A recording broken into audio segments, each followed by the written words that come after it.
two teams trending in the opposite directions. The Stallions pick up a couple of wins yesterday. The Oneonta Outlaws, losers of 6 straight, and these two teams meet up tonight here at Demaskey Field for the second time this season. Dan Shalom with you alongside Nick Zuppi here on the Arch Top 5 or pregame show.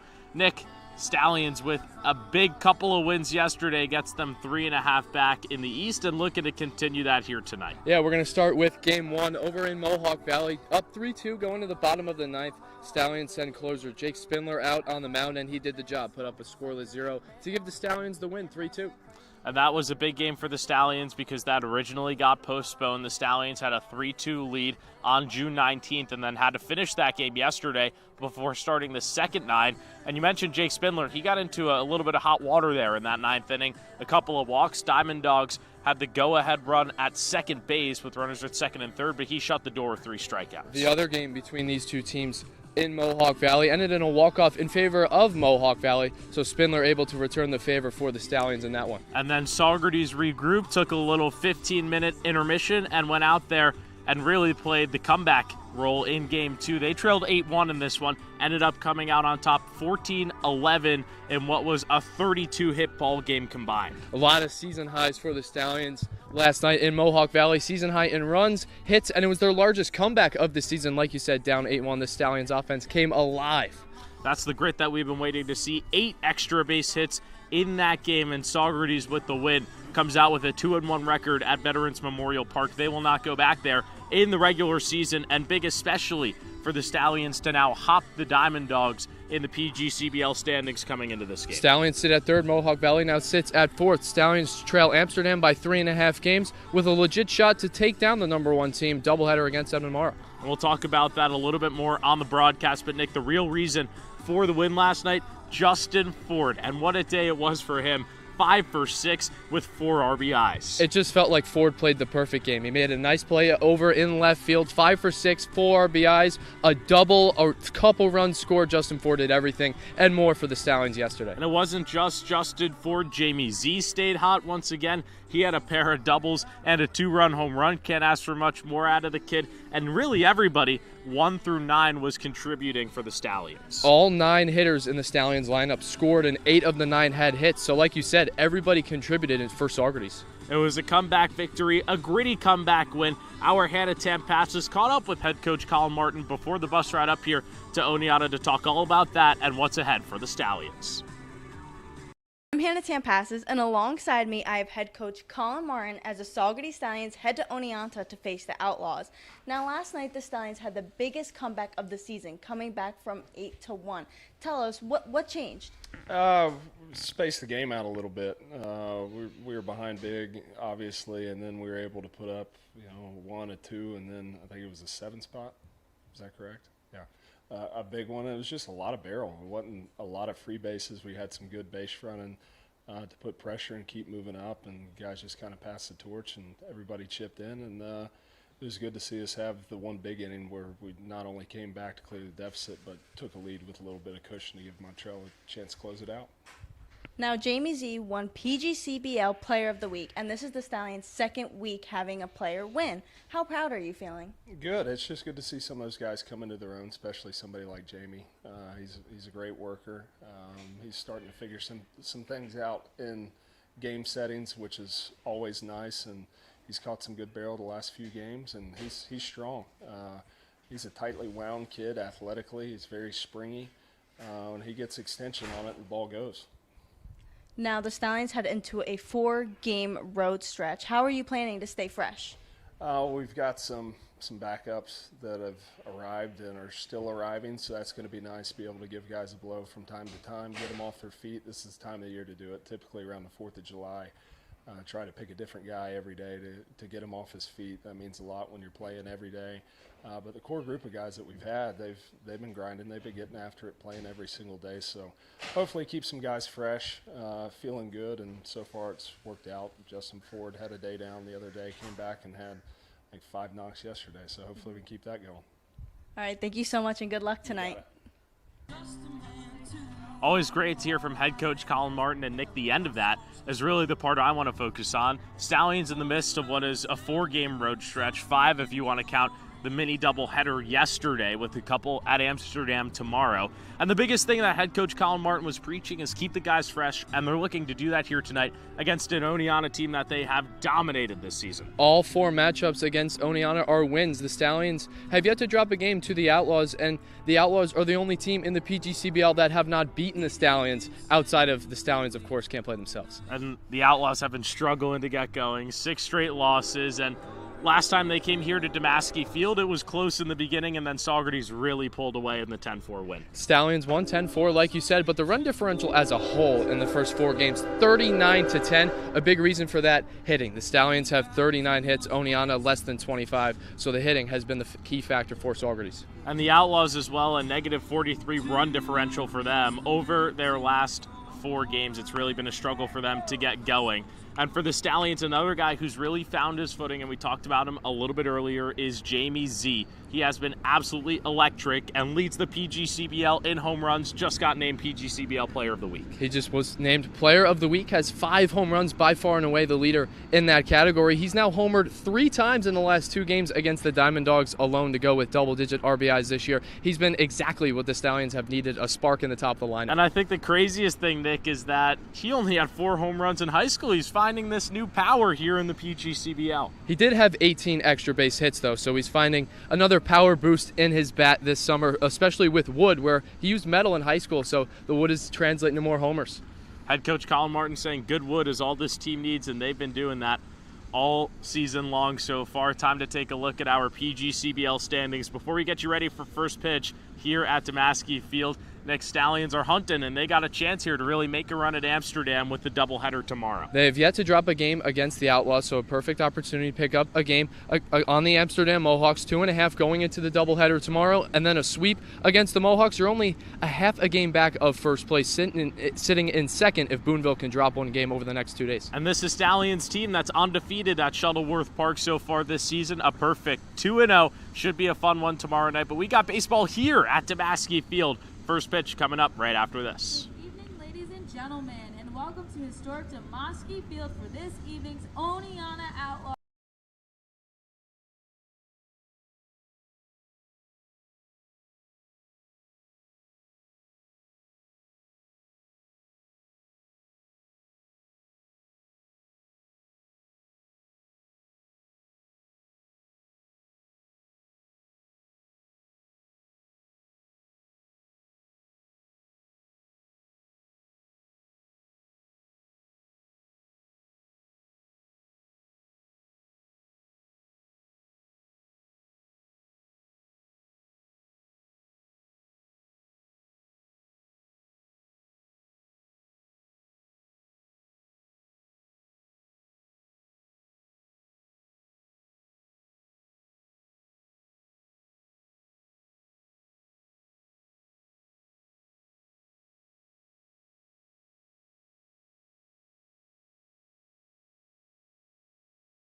Batting seventh, playing shortstop from Seton Hall.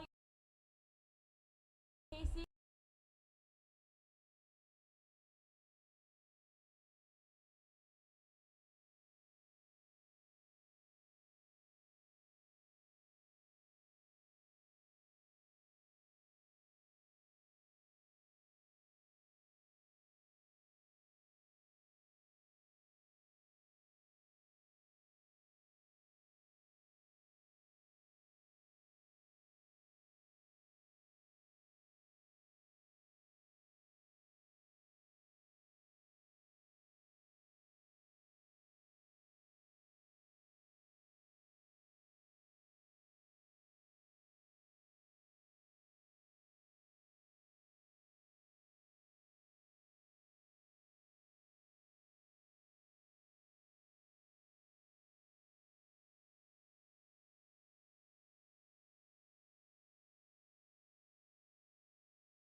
I didn't do it. I just I'm just.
Welcome to historic Damaski Field. Dan Shalom with you, alongside Nick Zuppi, as the Stallions look for back-to-back wins heading into a pivotal doubleheader against the Amsterdam Mohawks tomorrow night. Nick, this is a Stallions team that showed some true grit last night, coming back from 7 runs down to win 14-11 over the Mohawk Valley Diamond Dogs. The key inning was the 8th. Stallions put up 7 runs on 7 hits. They left 2 guys on base, but more importantly, Dan sent 12 hitters to the batter's box that propelled them to the 14-11 win. Stallions looking for that same offensive success tonight, and here's the lineup. Head coach Colin Martin's rolling out. First time Stallions have batted 10 this season. It'll be Reese Maroney leading things off. He's been in the leadoff spot ever since Luis Rodriguez's departure. Jamie Z gets a promotion up to 2 after he had an amazing day yesterday with the 2-run home run and the double. Dylan Passo, his teammate, joins him, and the 3-hole Justin Ford cleaned things up. Travis Hobbins-Siefkin back there at 5 after he had a day off yesterday. George Baker making his first appearance as a Stallion after Louisville. Went to the College World Series. Then it's Casey Comiskey bumping up Dylan Fitzsimmons, Anthony Lino, and John Freitag. And for the Outlaws, their defense looks a little bit like this. Porter behind the dish. Kohler over there at third base. Then at short, it's going to be Carrera. Over at second, Connolly first, Montesano. And then left to right in the outfield, Bose, Richards, and Clark. Man on the mound for the Outlaws is the local guy, Zach Rowe from SUNY Oneonta. Rowe does some pitching and hitting. He's played in 14 games for the Outlaws between both, but mainly a hitter so far, and he's been excelling in that category. Over 300 on the season. Was 1 for 4 against the Mohawks a couple days ago. We're ready for baseball here at Damaski Field. First pitch is in there at the bottom of the zone, 4-1. And Zach Rowe so far this season has been all right on the pitching side of things for the Outlaws, currently sporting a 2.250 ERA coming into this game. His last outing was against the Mohawk Valley Diamond Dogs, where he went 2 innings strong with 5 earned runs given up. So looking for a better start here at Damaski Field for an Outlaw squad that has just been struggling across the board. They come into this game sitting at 3-17. Losers of their last 6 that have only won 1 out of their last 10. 2 balls and 1 strike to Maroney. He will take down low, 3-1, and the Stallions have a chance to do what the Diamond Dogs did to them last night and jump ahead early and hopefully try and seal the deal against an Outlaw squad that has just been struggling to get outs. An 8.04 average team-wise puts them at 13th in the PGCBL. Maroney takes a strike at the top of the zone, and the count goes full to the Stallions' leadoff man. Stallions allowed 8 runs on 7 hits in the first 3 innings against Mohawk Valley yesterday. So like you said, looking to jump on top of Oneonta early. Maroney will take the walk. Stallions have the leadoff runner on. And that was something they were very good at yesterday against the Mohawk Valley Diamond Dogs. From the 4th inning on, excluding the 9th, they had the leadoff runner on, in each inning but one. And in that time, they mounted the comeback when they trailed 8-1 to win 14-11, really headlined by 10 runs unanswered between the 7th and the 8th. Jamie Z was really a star in that game, hit a 2-run home run, which made it 11-6 at the time, and he's looking to continue that success here tonight. He also had a double last night against Mohawk Valley. 5 extra base hits in 2 games played versus the Diamond Dogs this season. 1-0 pitch, straight down the middle, 4 strike 1. And Z has completely come alive for the Stallions since joining. The average was a little bit low to start, but now he's starting to climb the ranks, sitting at 278 through 13 games. Just won PGCBL Player of the Week, a weak chopper in front of Porter. He'll throw down to first in time, but it's a productive first out as the Stallions have a runner in scoring position here with 1 down in the first. Approaching the plate from Notre Dame University, number 22, Dylan. His future college teammate Dylan Passo will step into the box, and Passo, another guy similar to Z that started a little bit slow but has started to find his footing yesterday against the Diamond Dogs. 2 for 6 and came around to score twice. Looking to give the Stallions an early run here in Oneonta. Maroney is at second. First pitch to the lefty. In there on the outside corner for strike 1. Stallions have been great on the road so far this season, 7-4, just 5-5 at home, and in the midst of their biggest road stretch of the year, 4 games in a row away from Cantine Field. Rowe paints the outside corner. No balls and 2 strikes here to Passo, who's batting in the 3-hole for the first time this season. Passo hit cleanup 2 days ago against Mohawk Valley, with Cameron Carroll getting the day off. Z, Passo, and Ford all move up 1 in the order. Weak chopper hits off the glove of Rowe. He'll field it, throw to first. It's in time. 2 outs. Maroney goes over to third. Now batting from Seton Hall University, number 55. Back-to-back Justin weakly hit Ford. balls in front of the pitcher after Maroney's leadoff walk. And Justin Ford, who is yesterday's player of the game, will step in. Ford was perfect from the start of the game, had an RBI double in the second. Then from there on out, 4 for 5 the rest of the day. 4 RBIs for him, 3 runs scored. You really couldn't ask for much more out of what has been the Stallions' most consistent hitter. Through 18 games, a .357 average. Maroney's at third. Stallions searching for an early run. Ford takes the off-speed down low for ball 1. Couple of new additions in this lineup here tonight. Dylan Fitzsimmons seeing his second game, but really George Baker in his first for the team coming from Louisville. We'll talk about him more. He's in the DH role tonight when he comes to the plate.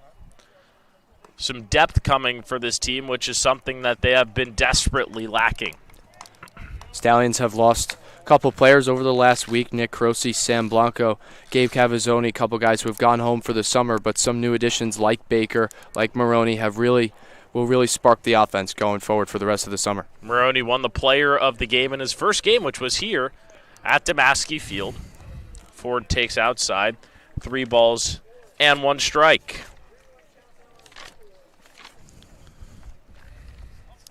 And in that game, Maroney had an RBI double, which sealed things for the Stallions. That put them up at the time 7-1. Ford chopper over to third base. Kohler throws across the diamond. It's offline. Run's going to come into score on the E5, and the Stallions are up 1-0. Walking to the plate from Johnson University, number 7, Travis Hobsevkin.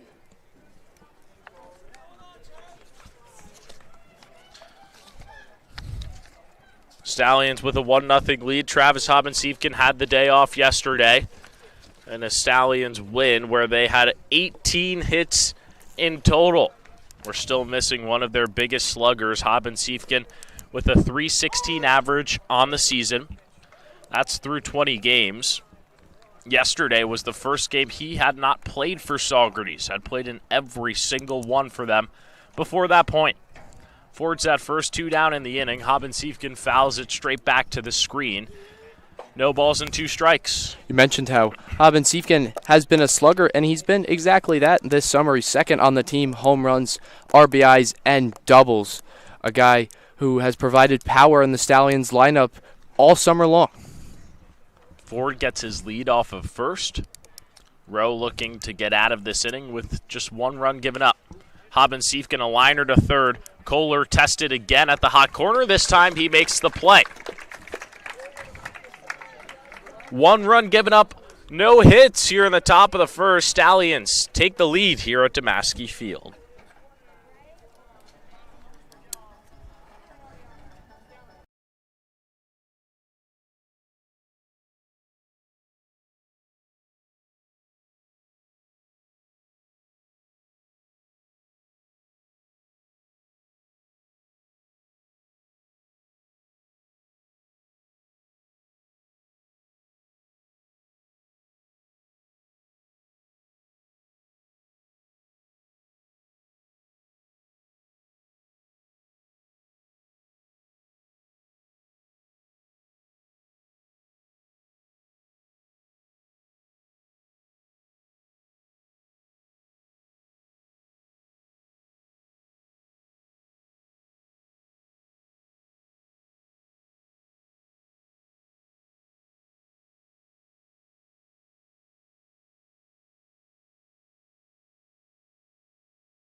Stallions take a 1-0 lead in the first inning off the E5 from Jace Kohler at third base, and the Outlaws coming to bat here in the bottom of the first, and this is a team that has been struggling to score. We're shut out in a 10-0 mercy loss in 8 innings to the Utica Blue Sox last night. Brendan Connolly's going to lead off. Then it's Dane Richards out in center. Jace Kohler, who just booted the ball at third, which allowed the Stallions to score their first run.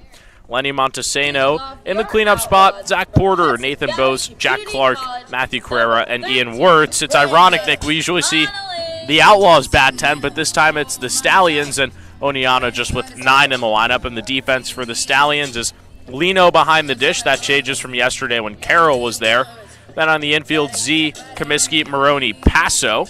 And across the outfield, left to right, Ford, Fitzsimmons, and Haben-Siefken. Comiskey playing at short for the first time, as this ball's put in play by Connolly. Getting tested is Maroney, and he makes a nice throw across his body for out number 1. Back-to-back games here at Damaski Field that the second baseman has made a sparkling play in the field. Nick Croce, the last time these two teams played, made a nice throw on the run to get a runner out at home, and Maroney, very similar play, but this one to first base. Matt Drilling's on the bump tonight for Saugerties. So far this season, 4 2/3 innings pitched, 3 hits, 2 earned runs, 3 strikeouts. It's his first start on the road. Has only pitched at Cantine Field so far this season, and he deals a first pitch strike to Dane Richards. Last time he did pitch 2 innings, 1 hit, 1 earned run, 1 walk, and 1 strikeout in the 10-3 loss against the Amsterdam Mohawks.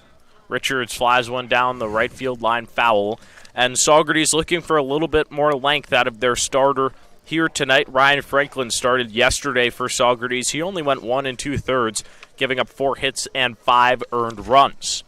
So Stallions searching for a little bit more length. They would only end up using 3 arms in that game.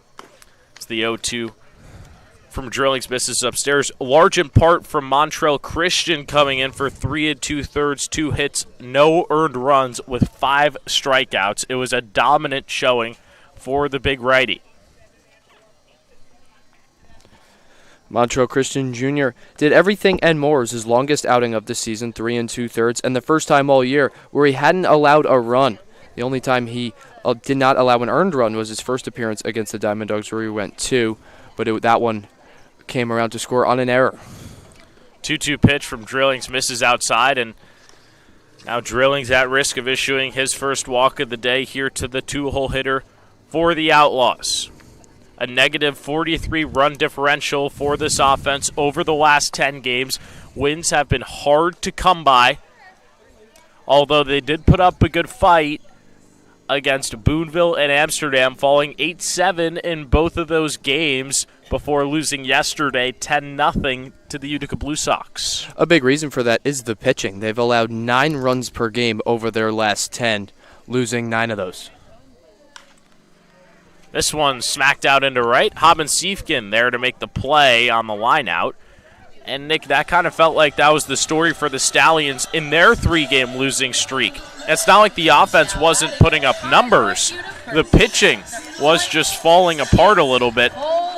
They let up 27 runs over the 3 games that they lost. It's the same runs per game, actually, for the pitching staff. 9 across their 3-game losing streak, good for 27.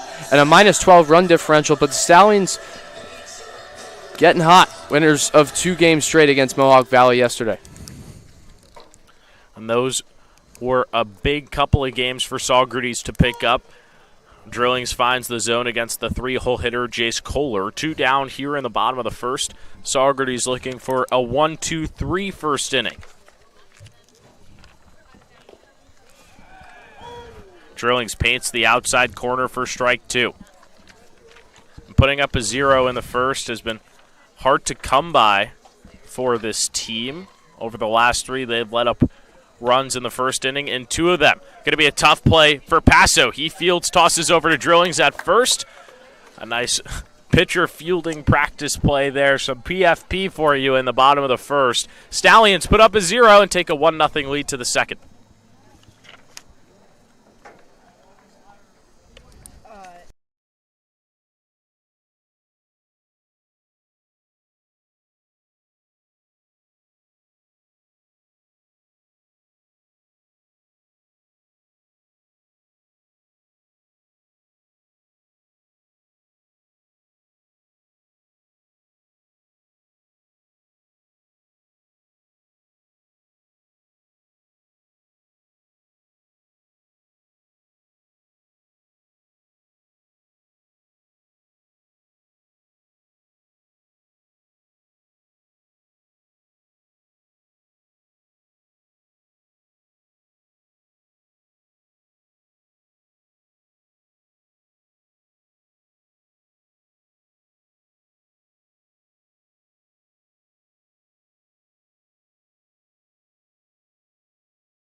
Second inning here at Damaski Field. Dan Chalm with you alongside Nick Zuppi. Stallions getting ahead in this game. They lead 1-0, and yesterday after the first inning, they were down by 3.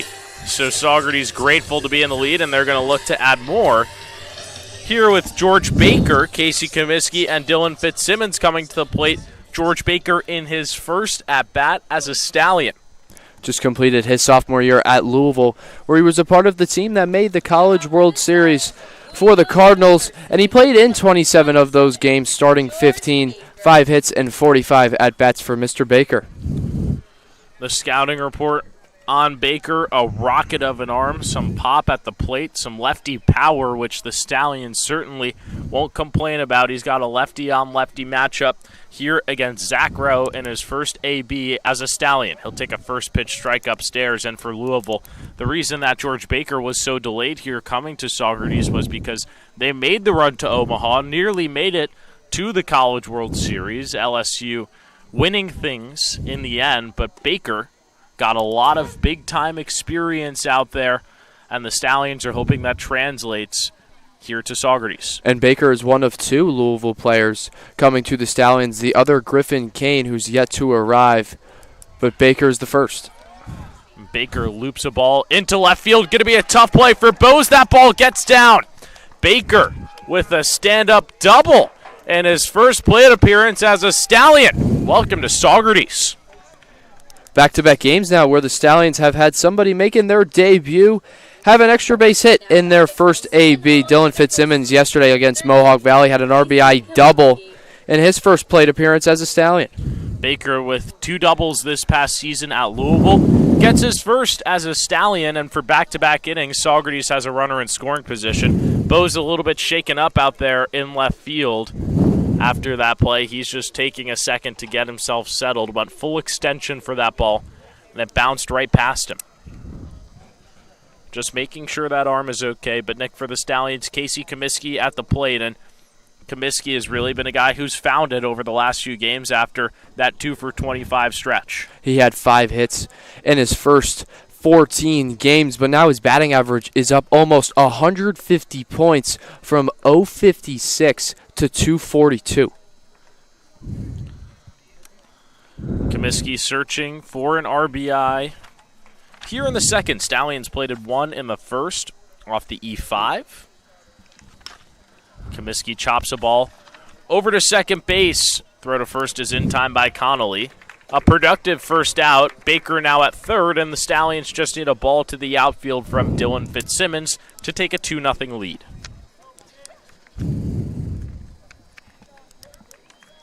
Fitzsimmons played in his first game as a Stallion yesterday, and in that one made a big impact similar to what Baker did, an RBI double in his second at-bat, ended up finishing 1 for 5 with a run scored and an RBI.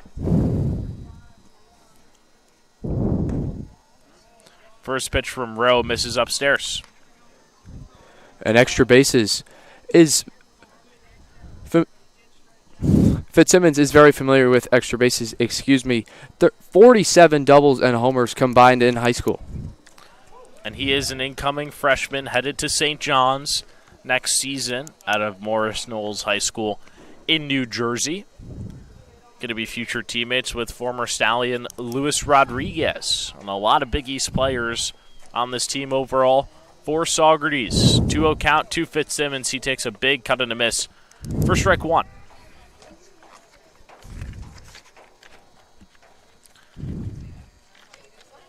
Last time Stallions were here at Damaski Field, they played it at least a run in the first 4 innings. Trying to do the same here on a Monday night in the last day of June.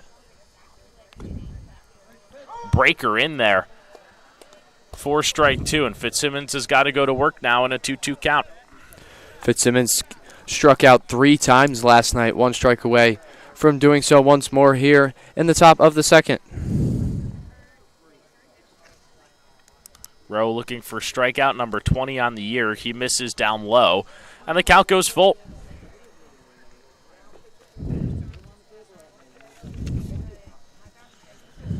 Rowe let up 5 earned runs in his last outing. So far has only given up a run, and that being unearned as Jace Kohler at third booted the ball. Payoff. Misses at the top of the zone, and now some trouble for Zach Rowe to deal with. The runners at the corners with 1 down for Anthony Lino. Number 2, Anthony Lino. Second walk of the game for Saugerties. And Nick, you look at last night's lineup, Cameron Carroll getting the night off along with Logan Sanchez. So head coach Colin Martin letting some of the younger guys get real, true reps at the top of the order with Z and Paso at 2 and 3. And George Baker getting in there, Fitzsimmons. A lot of young guys on this roster. And Anthony Lino did not feature this past season at High Point. Another guy who gets a start tonight behind the dish. Carroll and Sanchez last night went a combined 4 for 9 with 3 runs scored and 5 RBI. So those two provided the Stallions with plenty of offense. And Saugerties looking to blow the game open here in the top of the second. Ball hit over to third, a tailor-made double play. 5, 4, 3. And the Outlaws get out of the jam. Lino grounding into the double play, but Saugerties still leads it 1-0 as we go to the bottom of the second.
bottom of the second here at Tomaski Field. Stallions leaving 2 runners on there.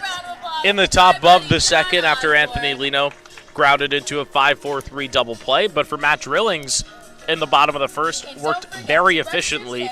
A 1-2-3 for him. Drillings worked a 1-2-3 inning, something Stallions pitchers did not do pretty much all game outside of one inning, that being in the 5th, when Matt Murtaugh had John Ramsey fly out to center and ended things with back-to-back strikeouts. Stallions pitching staff yesterday up there at Mohawk Valley led up 11 runs in the first 6, and then Montreal Christian came in and let up nothing in the rest of the way. That a big part of why the Stallions came back to win yesterday and what was a gritty performance for them. The biggest comeback of the season, trailed 8-1.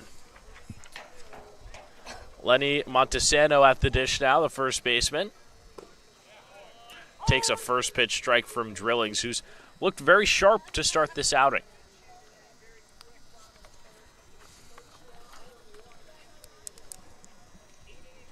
A 1. Finds the outside part of the plate, and it's quickly 0-2. A big reason for the success last night was the strikeout to walk ratio. For the first time in 4 games, Stallions pitchers struck out more guys than they walked. That was a problem for this team for a long time in the last few games, especially in that streak. 1 ball, 2 strikes. The pitch just misses at the bottom of the zone, and Stallions bench wanted that one, but the count goes to 2-2 after it was 0-2 to Montesano. Outlaws still don't have a base runner in this game. Same spot, Drillings just misses, and the count goes full.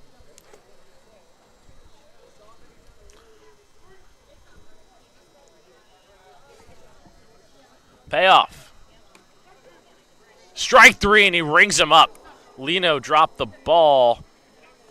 It's a drop, 3rd strike, and now the K. It was right down the middle. Montesano goes down for the 12th time in the season. First K for Drillings, and he's retired 4 straight to start his outing. And now a strikeout in each of the 3 appearances. He had 2 against the Mohawks, and he had 1 against Glens Falls. Picking up his first in the top of the second, Kang Montesano looking. Zach Porter, the catcher, at the dish.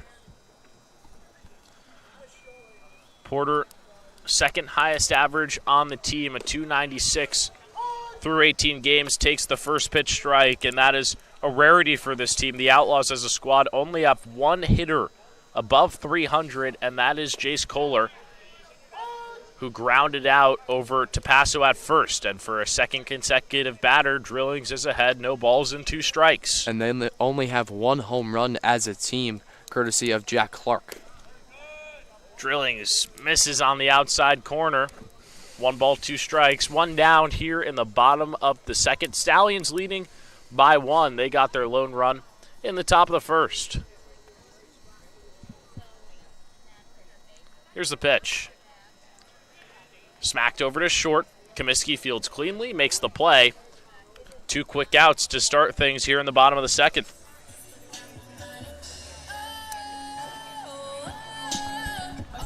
Five straight retired for Matt Drillings, and we really have not seen this dominant of a start from any Stallions pitcher so far this season.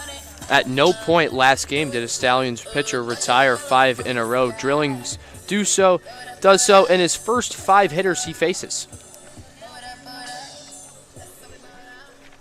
The 6th hitter of the game, Nathan Bose, the left fielder. He does a little bit of everything, has caught for this team before, this time out in left field, and he nearly made the play on George Baker's double to start things in the second when full extension was a little bit shaken up after the play. Had the trainer out there, but clearly good enough to stay in this game. Here's the 0-1. Runs inside and misses for ball 1. And Bose sits second on the team in RBIs. He's actually driven in a run in the first 3 meetings between these 2 teams. Another chopper to Comiskey, back-to-back plays to the shortstop, back-to-back outs to finish things off. here in the bottom of the second. Drillings with an impressive start to this game. 2 innings clean, and he's faced the minimum heading to the third. The Outlaws will be right back at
Back here at Damaski Field, Dan Shalom with you alongside Nick Zuppi, top of the third. Stallions have 10-1-2 coming to bat. First time this season that they've had 10 batters, and John Freitag, the Villanova product, will start things off. Freitag has only played in 3 games so far for the Stallions. Last one being a couple days ago against the Glens Falls Dragons at home. And in that one went 1 for 3.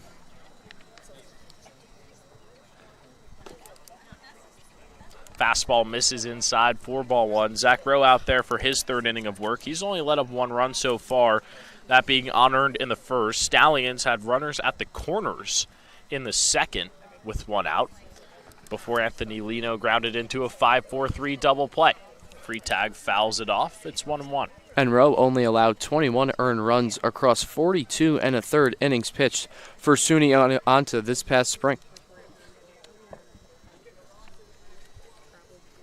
Looking for some consistency with his ERA sitting at 22.5 coming into this game. Has not been the best year on the mound for him. He does a lot of hitting. Went 1 for 4 against the Amsterdam Mohawks a couple of days ago. Freitag finds himself down 1-2.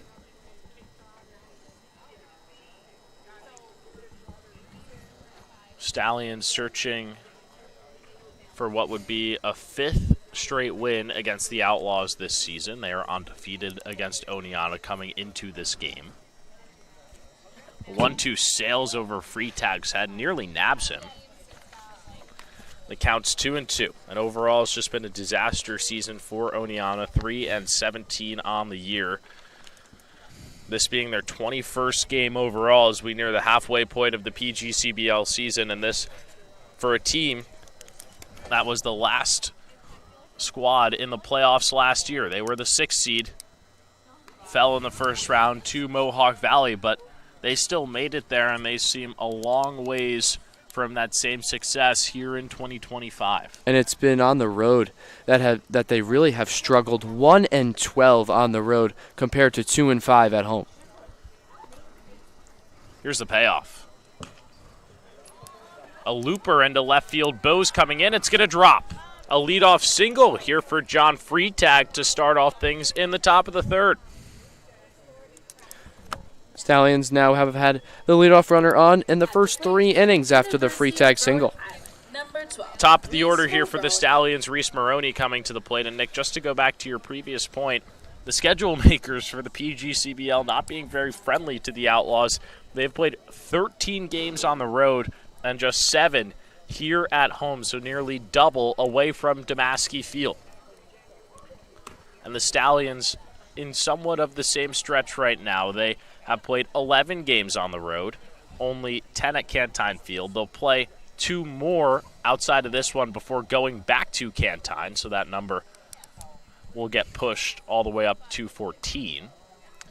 But Saugerties does finish its season with 8 of its last 10 at home. 2-0 count here to Reese Maroney, the second baseman. He walked in the first, represents the first and only run of the ball game for Saugerties. Reached on the E5, put into play by the cleanup man, Justin Fort. Maroney takes the strike at the bottom of the zone. 2 balls and 1 strike on the board.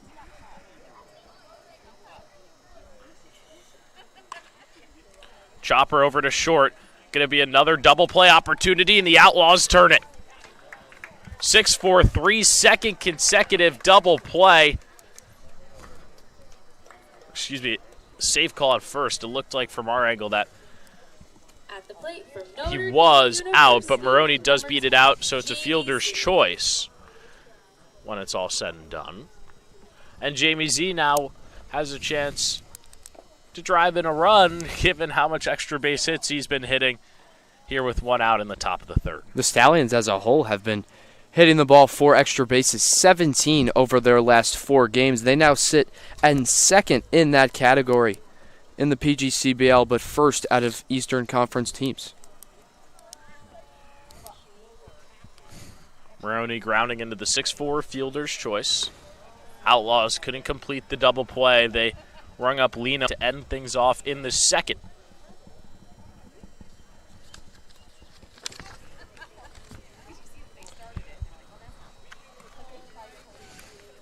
.3-0 count here to Jamie Z, who has just been mashing balls for the Stallions, was just named PGCBL Player of the Week, had a 2-run home run yesterday up at Mohawk Valley, and also had a double, so more than just home run power.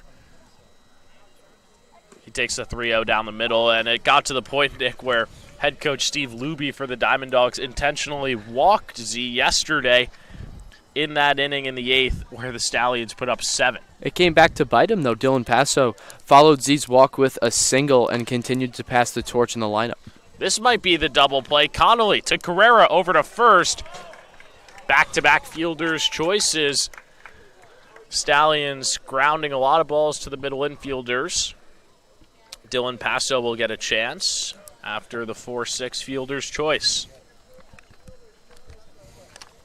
At the plate from Notre Dame And Zach University. Rowe has really done a nice job settling in Dylan here Passo. after that first inning where it seemed like he could have been in some trouble, has let his defense work.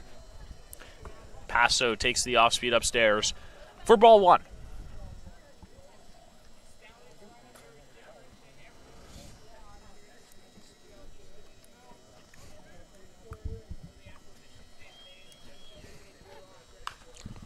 Sky-high pop on the infield.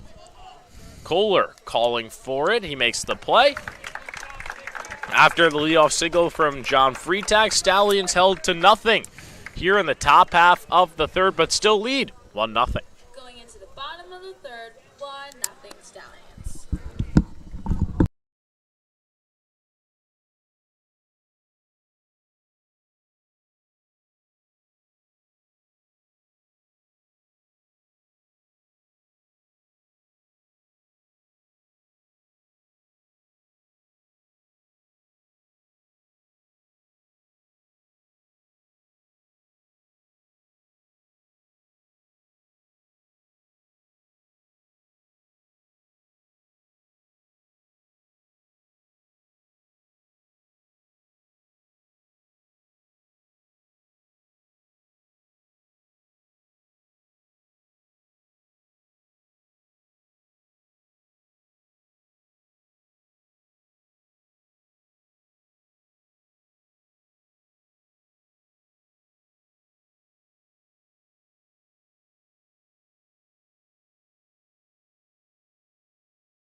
Yeah.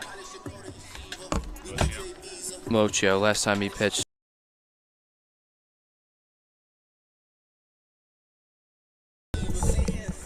Daniel Mochio on after a Dallas Hot Wheaters call to the bullpen. Oswego product to Oswego product here for the Stallions. And Daniel Mochio on to pitch here for the Stallions in the bottom of the third. It's a Dallas Hot Wheaters call to the bullpen after Matt Drillings went 2 innings strong and retired every batter he faced, did not give up a hit. A brilliant outing from him. First batter that Mochio faces here is Jack Clark, the right fielder. Back-to-back balls out of the pen, and for Mochio, first appearance for him since that 10-3 loss against Amsterdam. And he did very well. 2 1/3 innings, gave up 2 hits, 1 run. It was not earned, to go along with 2 walks and 2 strikeouts. 2-0. Fouled off to the right side for strike 1. For Drillings, a final line, 2 innings pitched, no hits, no earned runs, no walks, 1 strikeout.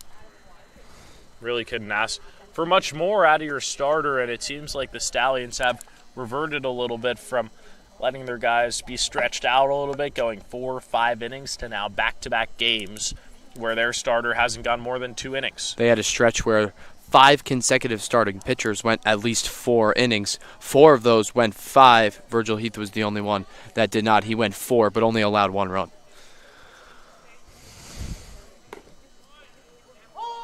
Mochio lays it in there. 2 balls and 2 strikes. Outlaws still without a hit in this ball game. Have been retired in order in each of the first 2 innings.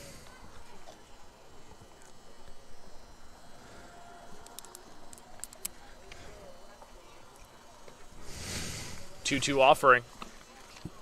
Off speed misses upstairs. Now the Outlaws are a pitch away from getting their first base runner of the game.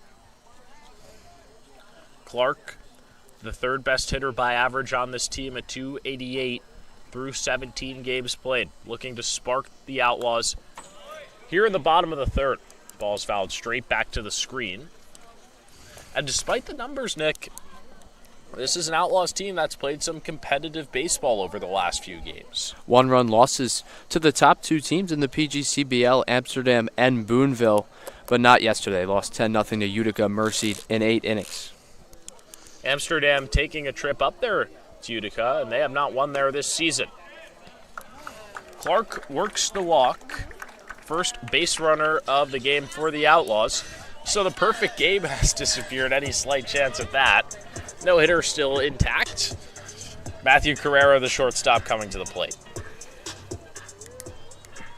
4th walk, of the season issued by Mochio. He had 2 against the Amsterdam Mohawks and then had 1 versus the Glens Falls Dragons.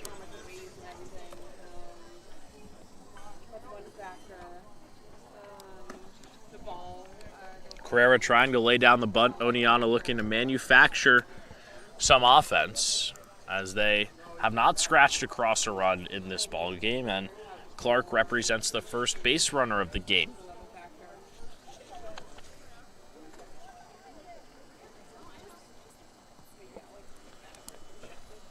The 1-0. Bunt is down. Fielding it is Z. He throws to first, and the sacrifice is successful. And now a rundown as over at second. Clark went off the bag. Nobody was at second for the Stallions. He will retreat. So everything stays normal. Clark is at second, and there's 1 down here in the bottom of the 3rd.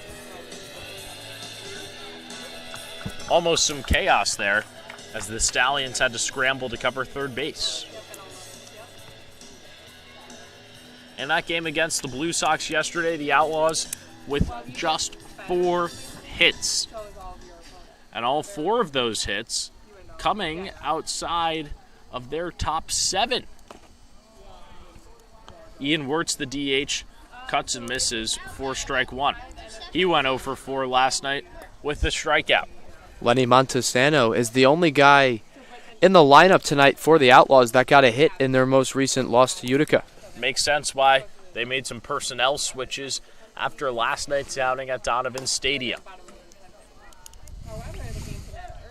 1 ball, 1 strike, 1 out.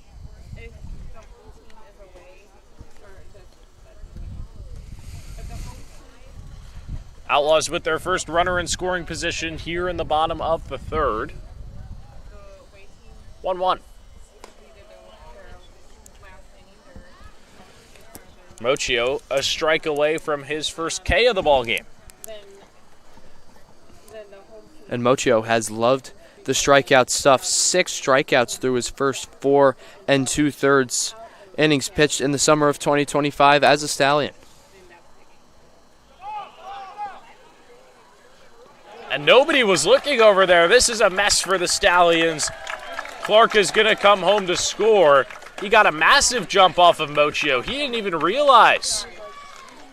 Mochio didn't. That Clark was stealing second, and then Mochio fired over to third to Z. That'll go down as an E1 on Mochio. So both runs in this game unearned, and we got a tie ball game. Defense has been a struggle for the Stallions. 12 errors, over their last 4 games. And the biggest game where they committed the most errors was against Mohawk Valley. In that 12-8 loss at home, they had 5, and now are riding a streak of where they've had 5 straight games with at least 1 error. Last time they kept it clean was a 6-2 win over the Amsterdam Mohawks, and the Stallions will travel to Shuttleworth Park for a doubleheader tomorrow. Payoff. Flown out into right field. Haben Siefken ranging back. Makes the play 20 feet short of the wall, and there's 2 down here in the third.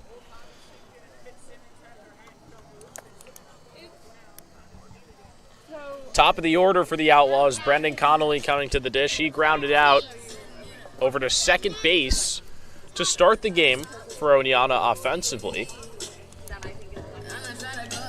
Outlaws have scratched across 1 here in the bottom of the third to tie up this game after the E1 from Daniel Mochio.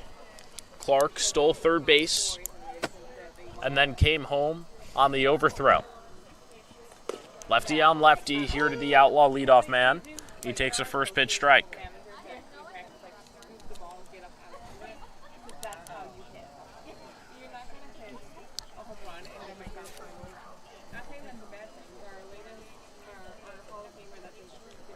Oh, 1. Fouled straight back. No balls and 2 strikes for the Stallions. In the top of the fourth, they'll have Justin Ford, Travis Haben-Siefken, and George Baker. So some heavy power coming to the dish for Saugerties as of right now, Zach Rose slated to come on for a 4th inning of work. 0-2. Just misses at the top of the zone.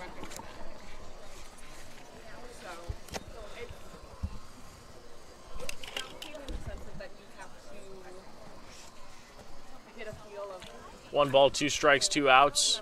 1 across for Oneonta here in the bottom of the third. Pitch. Fouled off to the left side. The second game for the Stallions here in Oneonta so far this season. The first 3 played at Cantine Field. And the Stallions will come back here on July 5th after that July 4th game at home, a Friday night in Saugerties, where everybody will be at the ballpark as they host the Utica Blue Sox for the first time this season. 1-2 is a Canicord out into center field. Fitzsimmons camped under it. He makes the play. Outlaws tie this game at 1 here in the bottom of the third. Stallions will look to respond in the fourth. Nick Zuppi will have you on play-by-play when we come back. After 3, the score is 1-1. I was going to do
Welcome back to Damaski Field. Nick Zuppi alongside Dan Challam. Tim Passis, our sideline reporter, got to talk to George Baker's mom, who's making his PGCBL debut tonight. Hannah, what'd she have to say? Thanks, Nick. So I talked to first George Baker, and he talked about, first question was, of course, how was Omaha and how was the College World Series? And he said it is very different than what you see on TV. TV absolutely does not give it justice. He said with roughly 35,000 fans at their first game, it was absolutely spine-chilling. And with that, I asked, how is it so far in Saugerties? And he's like, Saugerties is nice. The guys are extremely welcoming, and he's looking forward to building stronger relationships. And I asked, what are you looking forward to in developing your game here with your time in Saugerties, and he said he's really looking to better his skills at the bat. And then right after that, I did have the privilege of talking to his mom, Amy Baker, who has traveled from Maryland here to support her son, and I asked her, what was the World Series like from a parent's point of view?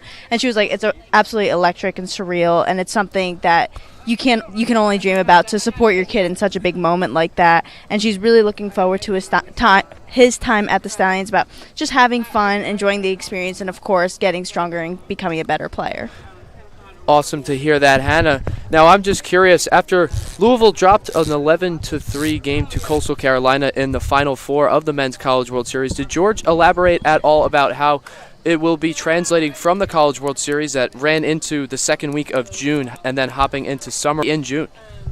He didn't really elaborate too much on that. He just said that mainly the big difference he's noticing is, of course, the summer ball is a lot smaller than the World Series, but he's just looking forward to just enjoying his time more here and having fun with baseball like he did when he was younger. Well, thank you so much for that information, Hannah. We appreciate everything you do for the broadcast as a whole. George Baker is due to hit third in the inning. Justin Ford leads things off in the top of the fourth inning in a 3-ball, 1-strike count against Zach Rowe. He now walks on 5 pitches. Zach Rowe issues his third walk of the evening. The last one was a walk to Dylan Fitzsimmons in the second inning, bringing up Travis Hobbins-Siefken here in the top of the fourth. Just to go back to Hannah's hit about George Baker, the guy who only had 45 at-bats this past college season at Louisville, he's going to get a lot of reps and is already making an impact. Double to start things off for him as a Stallion in the second, and he is on deck after Hobbins-Siefken. Baker hit his first college home run against Oakland, and Hobbins-Siefken bounces this one foul for strike one. It was against Oakland on March 12th in a 13-5 victory. The Cardinals took down Oakland at home early on in the season before they advanced to the Final Four of the Men's College World Series before dropping to Coastal Carolina, who then lost in the final to LSU. Cade Anderson in Game 1 threw a complete game shutout with 10 strikeouts. And I think the interesting thing is, I wonder if Byram Hott, who played here last year for the Stallions, talked to George Baker at all and Griffin Kane before coming out here, and Byram really turned into a star for Saugerties last season. Hobbins-Siefken bounces another one foul. No balls and 2 strikes. He grounded out to third back in the first inning. He was the last out of that inning. Stallions only have 2 hits through the first 4 innings. George Baker has a double in the second, as well as, that's their only. John Freitag, had the other single in the third inning. Travis Hobbins-Siefken in a no-ball, 2-strike count with nobody out in the top of the fourth. Ford going away from first, and Hobbins-Siefken once more hits another foul ball. And we'll do it again. No balls, 2 strikes, nobody out in the top of the fourth. Stallions leading, tie game 1-1 in the top of the fourth.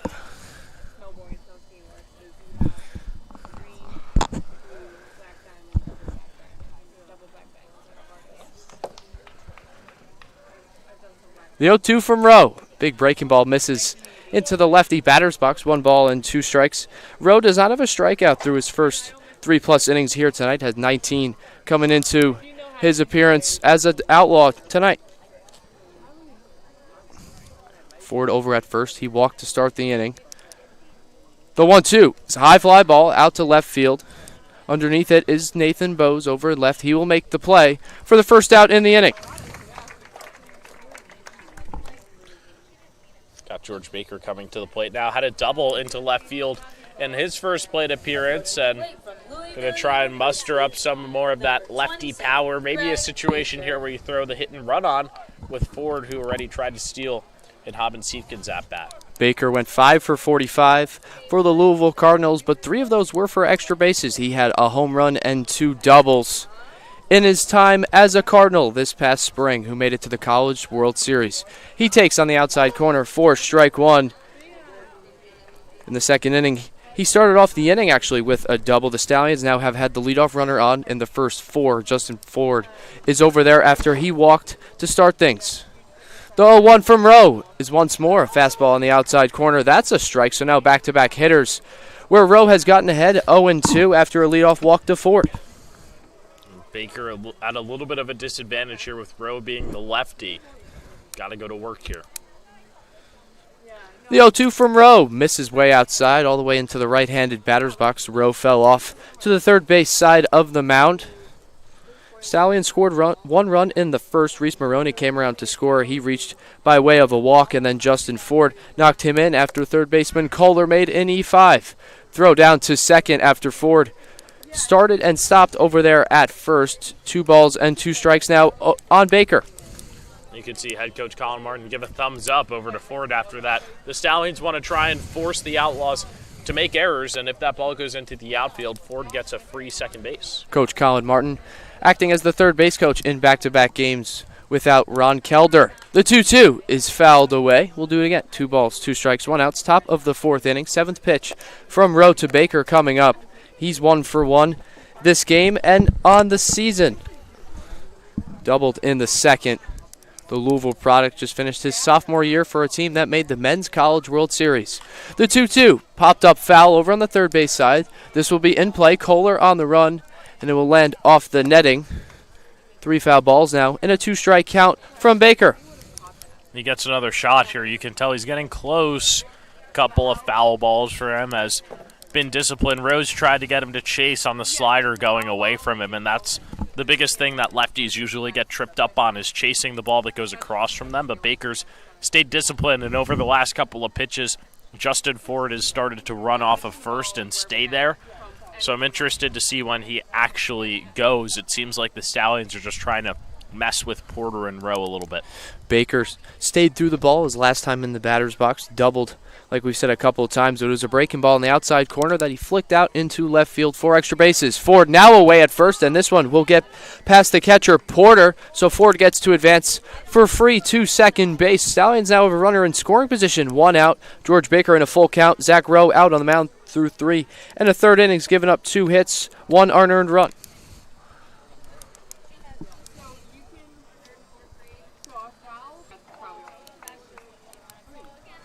The payoff. Just misses the inside corner. So after 9 pitches, Baker works a walk. On Baker base with a really disciplined at-bat there, Nick. He was down 0-2 in that count and worked all the way back, and now gets first. Bringing up Casey Comiskey, hitting 7th out of 10 in the Stallions lineup. He's playing shortstop. For the second time all season, he bounced a ground ball over to second in the second inning. 0 for 1 here today. First pitch to Comiskey is upstairs, 1 ball and 1 strike. And Dan, this is a guy who's been absolutely on fire as the summer has gone on. 7 for his last 13, including back-to-back games where he's had at least 3 hits. The 1-0, big break. Average up to 242. Has played in 19 of the 21 games for the Stallions. Fouled off over to third. Kohler will stop it in foul territory in the direction of third base coach Colin Martin. 2 balls, 2 strikes, 1 out. Top of the 4th inning. Justin Ford over at second. He walked to lead off the inning. Haben Siefken then followed with a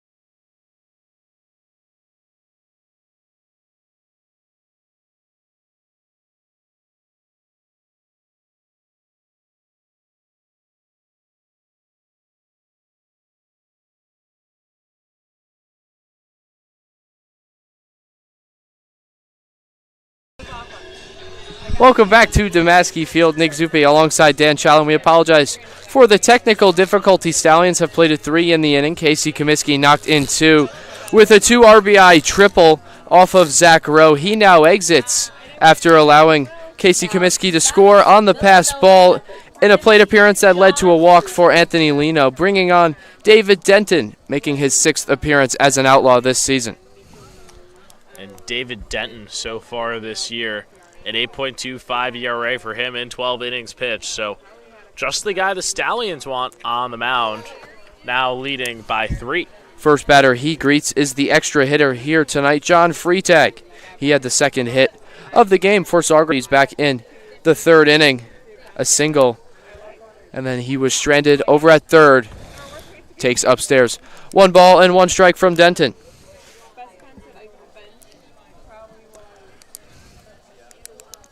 Denton has thrown 12 innings to an ERA of 8.25, given up 12 hits, averaging a hit per inning. Out of the bullpen for Oneonta. Misses the zone now. 2 balls and 1 strike on Freitag.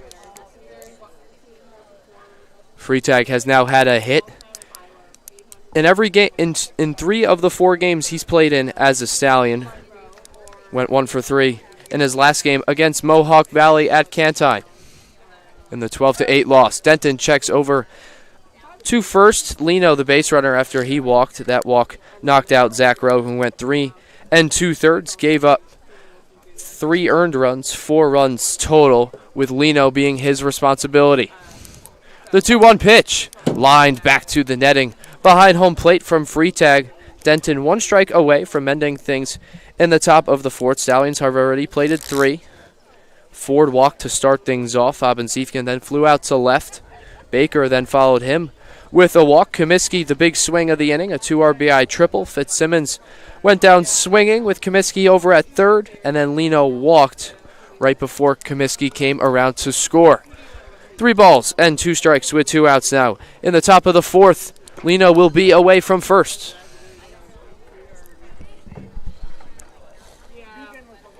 Denton comes in to this game with 7 walks and 8 strikeouts on the season. 1 pitch away from either one. The 3-2 upstairs, ball 4, will be now the 8th walk of the season for the right-hander out of the Oneonta bullpen. Not what Denton wanted to start his outing, but he's got to deal with it. And top of the order here for the Stallions, Maroney has put a couple hard hit balls in play. Stallions hoping that one drops here for some 2-out runs. Maroney walked back in the 1st inning, and now back-to-back innings where Freitag is on base. He singled in the 3rd, and then just walked here in the 4th, bringing up the top of the order, Reese Maroney. 0 for 1 here tonight after a fielder's choice his last time up. First pitch to him is in the dirt. Off of his foot in the batter's box. He sees 1 pitch, and he is hit by it. Bases loaded now for the hottest hitter in the PGCBL, Jamie Z. Just not what you want if you're the Outlaws whatsoever. This has turned into just Lino at first, and then back-to-back walks to Freitag. We're already hit by the pitch. Really got to deal with Jamie Z now, who's been quiet tonight. Some could say that he is due. Denton will work out of the windup. First pitch to Z is a big swing. This one fouled over the netting. Behind home plate, 1 strike on Z. He had a double and a no-doubt 2-run home run against the Diamond Dogs last night. He has 5 extra base hits against Mohawk Valley in just 2 games played. The 0-1 pitch, big breaking ball, misses upstairs. 1 ball and 1 strike. Z is now 3rd on the team in RBIs, playing only 13 games. Abensiefken sits 2nd. Fouls once. Another one behind the netting, behind home plate. 1 ball and 1 strike. 2 strikes on Z. Z was a little bit frustrated with himself after that last one. He knows he's missing it by just a little bit. The 1-2, breaking ball, swing and a miss, strike 3. Stallions leave him loaded in the top of the 4th after scoring 3 and sending 8 hitters to the batter's box. We're going to the bottom half of the 4th with Daniel Mochio coming out for his 2nd inning of work.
our winning ticket.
Welcome back to Damaski Field. Nick Zuppi alongside Dan Shalom. Bottom of the fourth inning. Stallions plate 3 on only one hit.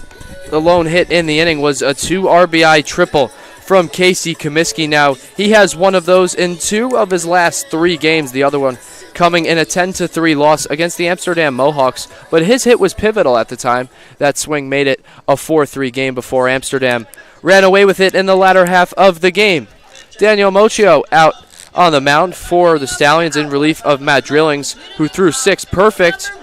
Mochio himself allowed only 1 base runner in the third. It was a walk, and that runner, Jack Clark, came around to score on an E1 from Mochio. Leading things off here in the fourth inning will be the Macomb Community College product, Dane Richards. The Stallions left the bases loaded in that last inning as well. First pitch from Mochio is a fastball that misses upstairs and outside. 1 ball and no strikes on Richards. He flew out to right in his only plate appearance here tonight. That was back in the first inning.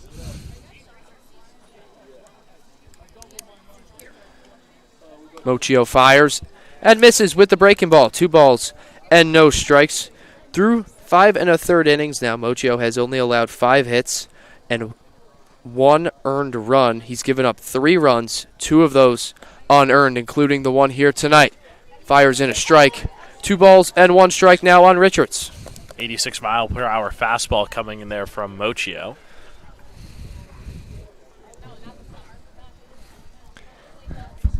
The southpaw from Oswego in relief of Drillings, who is also from Oswego. The 2-1 grounded foul right next to the Stallions dugout. 2 balls, 2 strikes. Nobody out in the bottom of the fourth. Stallions lead 4-1. Be a great time to put up a 0 and get the bats back up. They're certainly hot, and the Stallions sent 8 hitters to the dish last inning. Richards hits 191 this season through his first 17. Flies this one out into center field. Can of corn for Fitzsimmons out in center. Makes the play for the first out in the bottom of the fourth. Oneonta still without a hit. It's really been a struggle for them. And 3 straight balls hit into the outfield for outs now. Came into this one hitting .216, which is last in team batting average in the PGCBL. They're also 13th in on-base percentage at .358. Stallions, on the other hand, their batting average has climbed. They were at .259 a couple games ago, now all the way up to .280, which is good for 5th in the PGCBL. Following Richards is the third baseman, Jace Kohler, who leads this team in batting average at .327 through his first 15 games as an Outlaw. Takes upstairs. First pitch from Mochio to Kohler is a ball. Kohler, the High Point product. 49 at-bats, 16 hits. Lines this one over to third. Z takes a step back, now throws across the diamond. Errand throw. Paso comes off the bag and tags Kohler. 2 outs in the bottom of the fourth. Funky play right there from Z and Paso, but it ends up working. Z a little bit high on the throw. Paso gets down quick enough and just tags out Kohler. You can see the frustration on his face, especially with his teammate Anthony Lino behind the dish.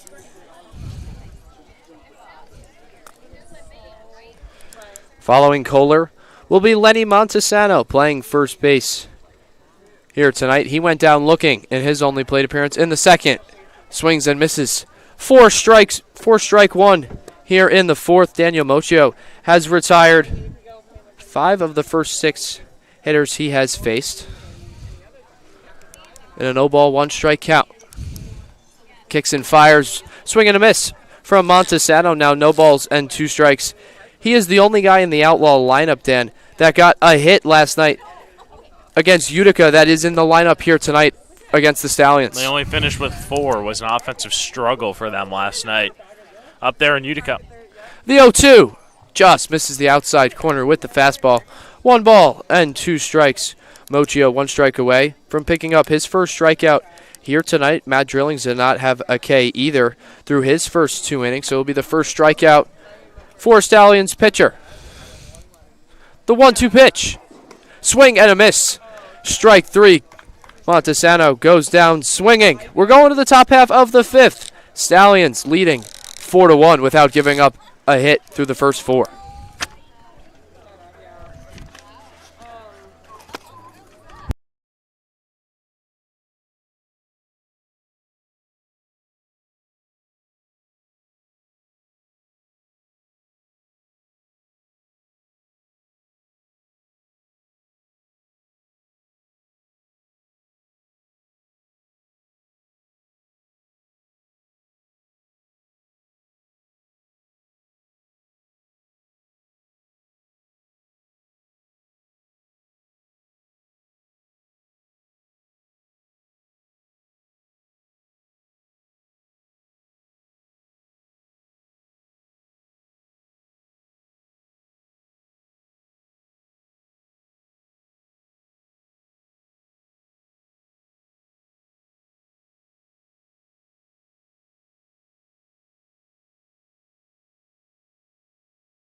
He was checking you out earlier.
Welcome back to Damaski Field. Nick Zuppi alongside Dan Chow. Top of the 5th inning. Dylan Passo leading things off. Chops this one over to third baseman Kohler. Fields fires across the diamond in time for the first out. In the top of the 5th inning, Stallions put up a 1-2-3 in the bottom half. Daniel Mochio ended things with a strikeout of Lenny Montesano. Following Passo will be Justin Ford in the top half of the 5th.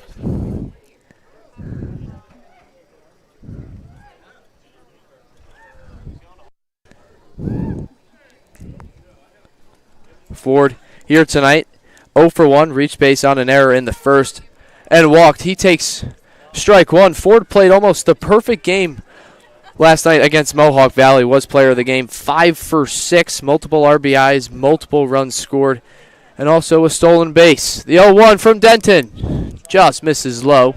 1 ball and 1 strike. Denton's been relying on the off speed so far in this game.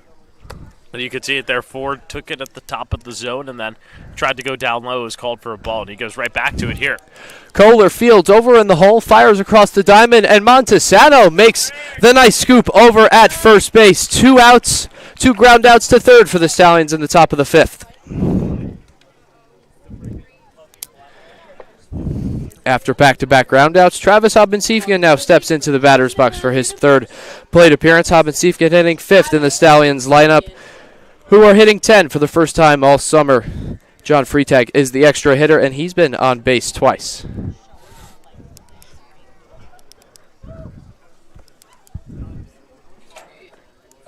I got some unfortunate news here, Nick. There is rain expected to start here at Damaski Field in 9 minutes' time.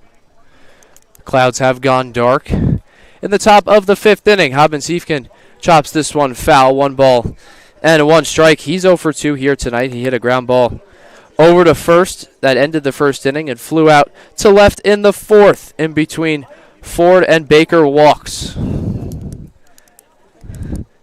Big breaking ball once more from Denton. This one misses inside. The right-hander for Oneonta is in relief of Zach Rowe. He started for the Outlaws, went 3 2/3, gave up 3 hits, 4 runs, 3 earned, 5 walks, and a strikeout. Just misses on the outside corner now. 3 balls and a strike.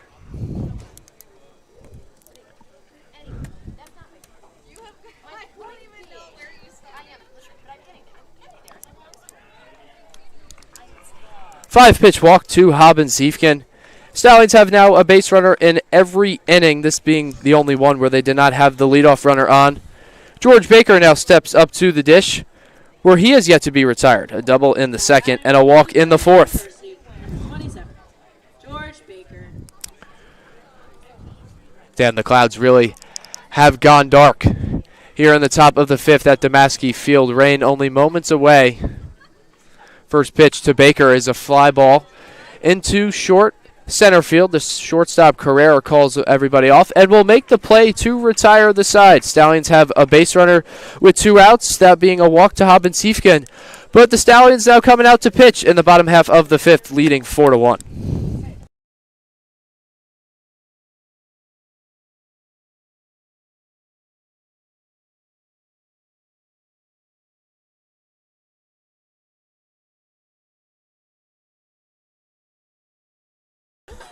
Just a note here on the Stallions YouTube network, we have rain expected to start here in 3 minutes. We are in the open air here in Oneonta, not under any covering, so we are going to pause our broadcast for now. Once the showers back off, we will be back on the airwaves, but for now you can go to the Oneonta Outlaws website and watch their stream. They are covered, and they will have all the local updates for you on whether or not this game will resume, but as of right now, just technologically, we need to break it down. We'll keep you updated. Follow our Twitter for updates. We'll be right back.